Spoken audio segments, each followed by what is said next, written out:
ഇത്തരത്തിലുള്ള ആനയെ, ആളെ കൊല്ലുന്ന ആനയെ വെടിവെച്ചു കൊല്ലണം എന്ന് തന്നെയാണ് മരണപ്പെട്ട അജീഷിന്റെ കുടുംബം ആവശ്യപ്പെടുന്നത്.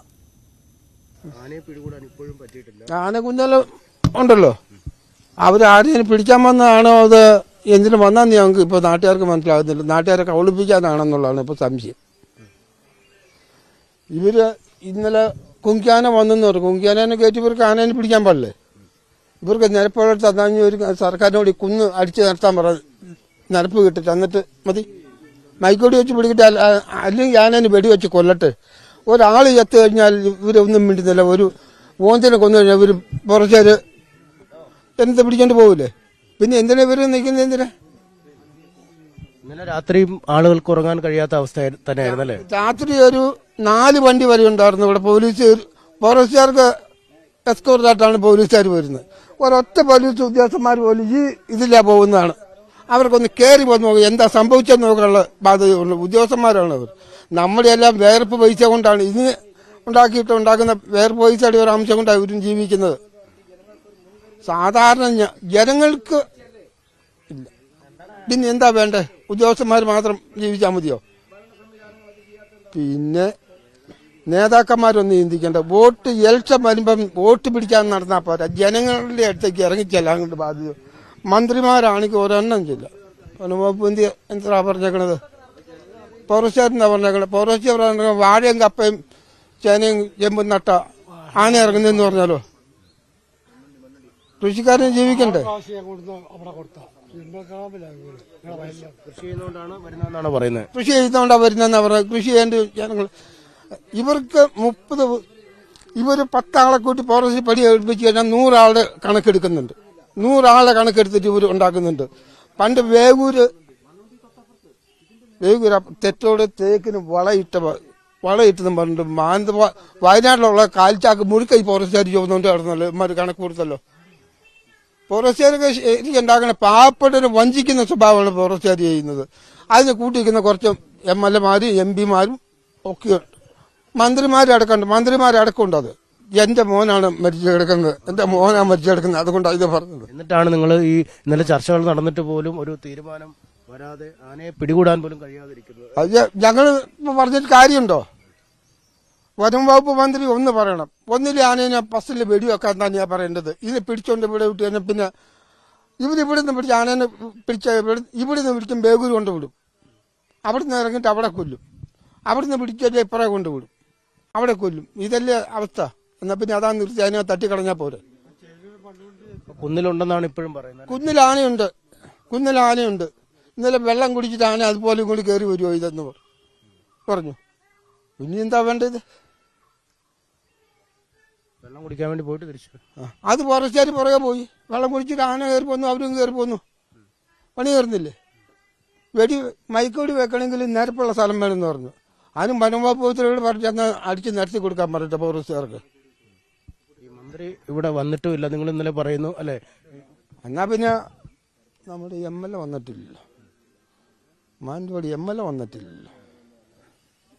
അങ്ങനെയാണ് ഇവിടെ വരാനുള്ള ബാധ്യതയുണ്ടല്ലോ. ഇല്ലേ? നിങ്ങൾക്ക് അഭിമുഖീകരിക്കാനുള്ള ഭയമായിരിക്കുമോ ഈ വരാനുള്ള പേടി അല്ലേ? അല്ല, വോട്ട് മേടിക്കാൻ നേരത്തെ ഭയമില്ല. എന്താ ഇലക്ഷന് വോട്ട് ചോദിക്കാൻ നേരത്തെ ഇവർക്ക് ഭയമില്ല. അല്ലാതെ വരുമ്പോഴല്ലേ ഭയം വരുന്നുള്ളൂ. ഏതായാലും നമ്മുടെ MLA സാറിന് ഒന്ന് വന്നു പോകാൻ പാടില്ലേ? അച്ഛനെ ഈ സംഭവം നടക്കുമ്പോൾ അവിടെ ഉണ്ടായിരുന്നു? ഇല്ല, ഞാൻ പള്ളിയിൽ പോയതായിരുന്നു. പള്ളി കഴിഞ്ഞ് ഇറങ്ങി നിൽക്കുമ്പോഴാണ് ഫോറസ്റ്റ് ജീപ്പിലാണ് ഇവർ വന്ന് എടുത്തുകൊണ്ട് പോകുന്നത്.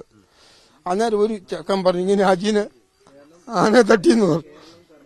ഞാൻ അവിടെ ചെന്ന് കഴിയുമ്പം 3 വണ്ടിക്ക് കൈ കാണിച്ചിട്ട് കിട്ടിയില്ല. പിന്നെ ഒരു വണ്ടി കൂടി പോയി. അവിടെ ചെന്ന് വരുമ്പോൾ കയറിയില്ല കാണിക്കാൻ. അവിടെ നിന്ന് ഒറ്റപ്പാട് അവരുമായിട്ടുണ്ടായി. കയറി എന്നെ കൊച്ചിൽ കണ്ടു. അങ്ങനെ പോകുന്ന ആള്. പിന്നെ എന്താ ചെയ്യേണ്ടത്? പിന്നെ ഞാൻ വീട്ടിൽ തന്നെയാണോ താമസിക്കുന്നത് അച്ഛനോ അതോ? ഇവിടെ തന്നെ ഞങ്ങൾ താമസം. ഞാൻ പള്ളിയിൽ പോയി. അപ്പം രാവിലെ ആ സമയമായപ്പോഴത്തേക്കും 2 പുല്ലുങ്ങളുടെ കന്നാലിക്ക് വെട്ടിയിട്ട് നിൽക്കുന്ന സമയത്താണ് ആയത്. ഇതുപോലെ കഷ്ടപ്പെട്ടാണ് ഞങ്ങൾ ജീവിക്കുന്നത്. ഒരുപാട് കഷ്ടപ്പെട്ട് ഈ കാട് വെട്ടിയുള്ള ജീവിതം കൊണ്ടൊക്കെയാണ് ഞങ്ങളുടെ ജീവിതം.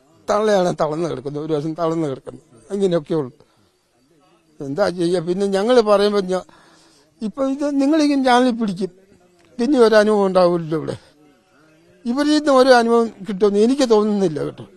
ഇന്നലെ കുറച്ച് വാഗ്ദാനങ്ങളൊക്കെ വാഗ്ദാനമൊക്കെ ഉണ്ട്, എഴുതി ഒപ്പിക്കിട്ട് മേടിച്ചെന്ന് പറയുന്നത് കേട്ടു. പക്ഷേ എത്രത്തോളം പ്രാബല്യത്തിലാവും നമുക്ക് പറയാൻ കഴിയില്ല. അത് എത്രമാത്രം ബുദ്ധിമുട്ടാണ്, കുടുംബത്തിന് ഒരുപാട് പ്രാരാബ്ദമൊക്കെ ഉണ്ട് അല്ലേ? 8 ലക്ഷം രൂപ ഇപ്പൊ തന്നെ കടവുണ്ട്. ആ രോഗം എന്നൊക്കെ പടമായിട്ട് ആ കുടുങ്ങി നിൽക്കുന്നതാണ്. എന്താ ചെയ്യുന്ന അറിയില്ല. ഇവിടുത്തെ ജീവിതം അങ്ങേറ്റം ബുദ്ധിമുട്ടാണ്. ഒരു കൃഷി വെച്ചാൽ കുറച്ചാണ് കഴിഞ്ഞ് ആന എടുത്തോണ്ട് പോകും, അല്ലെ ആന, മാന്, പന്നി, കുരങ്ങില്ല. തെങ്ങ കിടക്കുന്ന കരിക്ക് പോലും കിട്ടുന്നില്ല കുരങ്ങ്. അതിനിപ്പോ നമുക്ക് അവിടെ പന്തലിടാൻ ബലിയിടാൻ പറ്റൂലല്ലോ. മാന്, കുരങ്ങ്, പന്നി, അതുകൊണ്ട് ഒരു സാധനം കപ്പ, വാഴ, ചേന, ചേമ്പ് എന്നിട്ട് ഒരു സാധനം നട്ട് തിന്നാൻ പറ്റില്ല ഇവിടെ കഴിയുന്നത്. ഈ നാട്ടുകാർക്ക് അങ്ങനെ ഒരു സാധനം. പിന്നെ വേണം കർണാടകയിൽ നിന്ന് വരുന്ന കപ്പ മേടിച്ചാൽ തിന്നാം. ഇതെല്ലാം നമ്മുടെ നല്ല അവസ്ഥ. ഒരു പന്നീനെ വെടി വെച്ച് കഴിഞ്ഞാൽ ഓരോരുത്തർ പിടിക്കും. എന്നാൽ അവരുടെ മൃഗത്തിന് അവർ വേലി കെട്ടിയിട്ട് അകത്തിട്ട് വളകട്ടെ.